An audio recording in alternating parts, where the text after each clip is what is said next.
Five places I do not recommend buying a car from. Number one, Craigslist. I'm not sure why people still sell cars on Craigslist. You have to pay to put a listing up, and there's not nearly as much traffic going through Craigslist as there is like Facebook Marketplace. Not to mention, almost every encounter I've ever had on Craigslist when it comes to purchasing vehicles has been sketchy or has gone wrong in some form. I think Facebook Marketplace is the move 100%, and that's where you should be looking, not Craigslist anymore. Number two, avoid buying cars from large Ford dealerships. And you may ask, well, Andy, why would you target Ford? Well, it's not really Ford, it's the ownership or franchisee that owns that dealership. I've found that a lot or most Ford dealerships are very pushy with their sales. It has nothing to do with Ford's cars. I'm talking about the purchasing process of a vehicle. And over the last few years, they've been exposed for jacking the prices up on their cars way above normal prices. So I just would steer clear of the Ford dealership. If you're looking to buy a Ford car, don't go to the Ford dealership necessarily. And if you do, try and pick one that you know is going to be good, like a smaller one. Number three, avoid buying a used car from those small used car lots that also operate as a mechanic shop. So it's like the main business is the mechanic shop, and then the side business is selling the cars. In my experience, I found that the vehicles they're selling are cheap, yes, but they're not going to be reliable.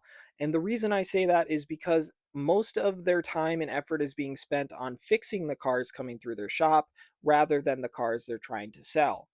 This is a personal opinion, but I also think it's somewhat true, so just take it with a grain of salt.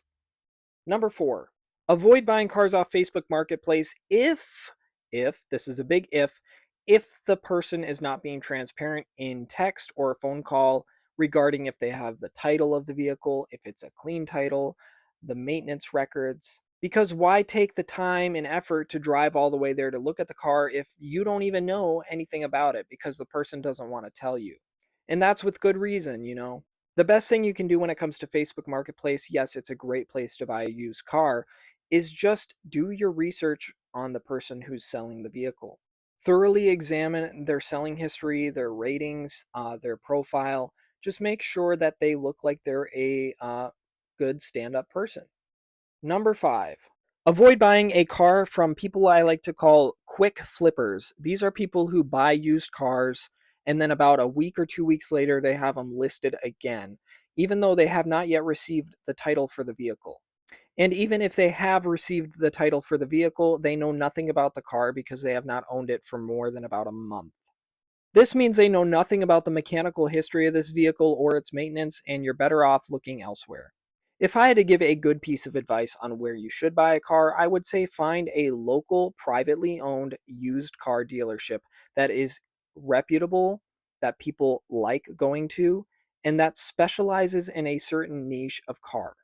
Take, for example, a dealership that specializes in European or German cars, or a dealership that specializes in Chevrolet or Ford. Find a locally privately owned dealership that's not a franchise that specializes in a certain segment of vehicles.